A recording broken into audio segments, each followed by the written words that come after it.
श्री कृष्ण गोविंद हरे मुरारी, हे नाथ नारायण वासुदेव, हे नाथ नारायण वासुदेव, हे नाथ नारायण वासुदेव। श्री कृष्ण गोविंद हरे मुरारी, हे नाथ नारायण वासुदेव। रामचरितमानस के 435 भाग में हम आज की चर्चा कर रहे हैं कि गीता में भगवान ने कुछ बातें बताई हैं जिसकी चर्चा हम आपसे आज करेंगे। कभी कहते हैं कि जगत ब्रह्म सत्यम जगत मिथ्या, भगवान ही सत्य हैं और ये पूरा संसार जो है मिथ्या है, झूठा है। कभी होता है अहम ब्रह्मस्मि, हम भी ब्रह्म हैं। कल एक संत का प्रबोधन में सुन रहा था, उसमें उन्होंने कहा कि अहम नास्ति ब्रह्म अस्ति, मैं नहीं हूं, ब्रह्म ही सब कुछ है। ब्रह्म का मतलब गीता में भगवान ने कहा कि मैं ही तुम्हारे इंद्रियों में मन हूं और मैं ही सब कुछ चलाता हूं। वेदों ने कहा कि भगवान का पता अगर कोई खोजे तो नेति नेति कह के कह देते हैं कि पता नहीं कि वो कौन है। किंतु गीता कहती है कि मया अध्यक्षेण प्रकृति सुवते सचराचरम हेतुना अन्येन कौन्तेय जगत विपरिवर्तते। हे अर्जुन, मेरी ही अध्यक्षता में पृथ्वी पूरे प्रकृति के द्वारा पूरा संसार चलाया जाता है। मया दक्षिण प्रकृति सुवति सचराचरम हेतुना अन्येन कौन्तेय। हे कंते, हे अर्जुन, परिवर्तन होने का जब किसी का समय खत्म हो जाएगा, मच्छर का समय होता तो मर जाता है, पेड़ का समय हो जाता मर जाता है, कुत्ते का समय हो जाता मर जाता है और फिर पैदा हो जाता है। मेरी अध्यक्षता में प्रकृति हमेशा नया काम करती है। सूर्य का काम तपना है, हवा का काम चलना है, परिवर्तन रोज हो रहा है। कार्य में कोई लिप्त नहीं है। सूरज ये नहीं कहता है कि मैं पानी को गर्म कर रहा हूं, सूरज ये नहीं कहता कि हम आपको रोशनी दे रहे हैं, हवा ये नहीं कहती कि मैं आपको हवा दे रहा हूं। कोई भी किसी काम में लिप्त नहीं है। इसी के कारण से जैसे किसी कंपनी को चलाने वाला अगर ये कह दे कि सब काम मैं कर रहा हूं तो काम नहीं चलेगा। काम करने वाले काम कर रहे हैं, किंतु वो काम में लिप्त होकर के जब अपने पर ठान लेते हैं कि मैं कर रहा हूं तो बहुत दुख होता है। करता अहम न, मैं करता नहीं हूं, इस बात को गीता में जोड़ दिया गया है कि करता न बनो, काम करो किंतु करता न बनो। इसी को गीता कहते हैं। कर्मणिवाधिकारस्तु मा फलेषु कदाचन। काम करिए किंतु फल की चिंता मत कीजिए। जैसे अगर हम ट्रेन में यात्रा करते हैं तो ट्रेन में यात्रा करते समय जितने भी हमारे सामान हैं तो हम अपने सर पर रख के यात्रा करें तो बड़ी हमारी मूर्खता होगी कि हम ट्रेन में यात्रा करते समय अपना सूटकेस अपने सर पर क्यों रखें, अपना झोला अपने हाथ में क्यों रखें। उसको अलग जगह है, उसको रख दीजिए, चलता रहे। उसी तरह से संसार के जितने भी बंधन हैं, संसार के जितने भी दुख और सुख हैं, उसको लेके चलने से, आसक्ति से, राग से हमारा जीवन दुखमय और सुखमय का अनुभव करता हुआ हम परेशान रहते हैं। किंतु ये संसार है, इस संसार से निकलना बहुत ही, अपने को करता ना मनना ही इस संसार का सबसे बड़ा सुख है। जब मैं था तब हरि नहीं, अब हरि हैं मैं नाही। जब भगवान आते हैं तो हमें कुछ भी करने की जरूरत नहीं है, और जब भगवान नहीं रहते हैं, भगवान का जब तक कृपा हमारे ऊपर नहीं रहेगी तब तक हम बहुत कुछ सोचते हैं कि ये होगा, ये नहीं होगा, ये हो सकता है और ये नहीं हो सकता है। फिर कहते हैं कि मनुष्य का शरीर जब मैं था तब हरि नहीं, अब हरि है मैं नाही, और सब अधियारा मिट गया जब दीपक देखा माए। जब हम अपने अंदर भगवान के प्रकाश को देखते हैं तो ये लगता है कि पतवार के बिना भी मेरी नाव चल रही है और हैरान है जमाना, मंजिल भी मिल रही है। मंजिल तभी मिलती है जब हम भगवान को अपने हृदय में बैठा के ले चलते हैं। भगवान कहते हैं कि जिस दिन आप ये मान लें कि बंधु आत्मनस्य योनात्मा आत्मन्ताजितः अनात्मनसा शत्रुत्वे वर्ते तामेव शत्रुवत। बंधु आत्मा मनस तस्य, मनुष्य में जो मन है वही हमारा मित्र है। ये नात्मे आत्मना जितः, और आत्मा के द्वारा ही, मन के द्वारा ही हम किसी भी चीज पर विजय प्राप्त कर सकते हैं। अनात्मनतु शत्रुत्व, हमारे मन में ही शत्रु है, हमारे मन में ही मित्र है। इसलिए जिसने अपने मन को जीत लिया वो सब कुछ जीत सकता है। ये भी गीता में चर्चा में आता है।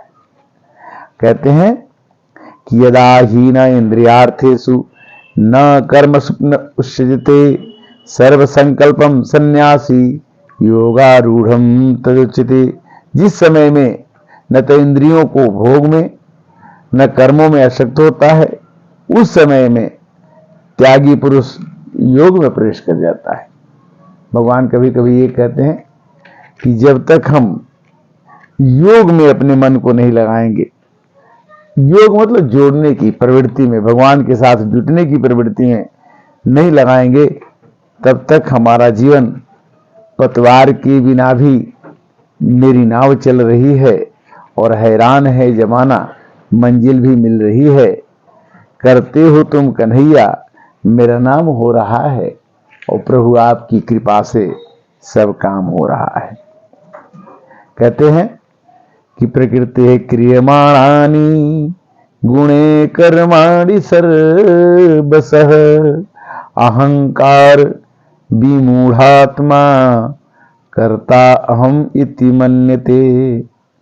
जो मूढ़तावश अपने को कर्ता मान लेता है कि मैं करता हूं, तो क्या होता है कि वास्तव में संपूर्ण काम प्रकृति के द्वारा, प्रकृति के गुणों द्वारा, जैसे गर्मी आती है तो हम गर्मी के कपड़ा पहनते हैं, सर्दी आती है तो सर्दी के कपड़ा पहनते हैं, रात होती है तो सो जाते हैं, सुबह होती है तो उठ जाते हैं।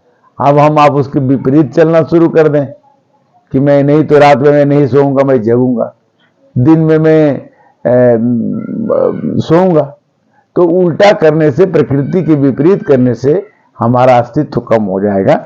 इसलिए मैं करता हूं ऐसा न मानिए। प्रकृति क्रियमाणानि, प्रकृति क्रियमाणानि गुणे कर्माणि सर्वशः, सभी गुण प्रकृति में स्थित है। पौधा, प्रकृति में हम एक बीज डाल देते हैं, पौधा कब बढ़ गया, कब बड़ा हो गया, कब बूढ़ा हो गया, कब पौधा मर गया, पता नहीं चलता। ये सब काम प्रकृति में हो रहे हैं। अहंकारम विमूढ़ात्मा, किंतु जो विमूढ़ आत्मा है वो तो कहता है कि कर्ता मैं ही हूं, भगवान ने कुछ नहीं किया। तो कहने का मतलब यह है कि जब तक भगवान के अंदर,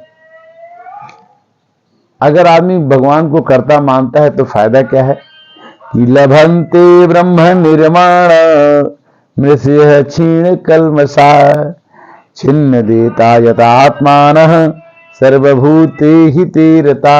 जो मनुष्य भगवान के कहे हुए कार्यों में दूसरे के हित में रत हो जाता है, तो दूसरे के हित में रहने से उसके पाप क्षीण हो जाते हैं, खत्म हो जाते हैं और वो भगवान के निर्वाण को, मोक्ष को, मुक्ति को प्राप्त हो जाते हैं।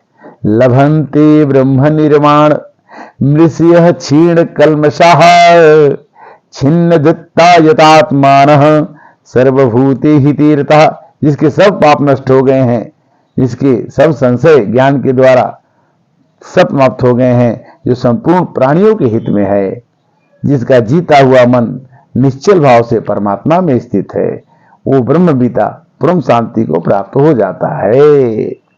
तो भाव क्या हुआ? भाव ये है कि भगवान ये कहते हैं कि जब तुम्हारे पाप मिटेंगे, जब मैं था तब हरि नहीं, अब हरि हैं मैं नाही, और सब अधियारा मिट गया जब दीपक देखा माए। जब तक हमारे अंदर भगवान का प्रकाश नहीं आएगा, भगवान की कृपा नहीं होगी, तब तक हम अपने मन को अवसाद में, डिप्रेशन में ले जाते हैं। किंतु जब भगवान की कृपा हो जाती है तब क्या होगा भाई? अवसाद खत्म हो जाएगा, भगवान की उपस्थिति झलकने लगेगी। भगवान तो ये कहते हैं कि सब ही नचावत राम गोसाई, और अपने रहत लकुट की नाई। भगवान की कृपा है। और गीता का 10वां अध्याय में श्लोक संख्या 9 कहते हैं कि मच्चित मदगत प्राणा बोधयंतम परस्परम कथयंतश्च मानित्यम तुष्यन्ति च रमन्ति च।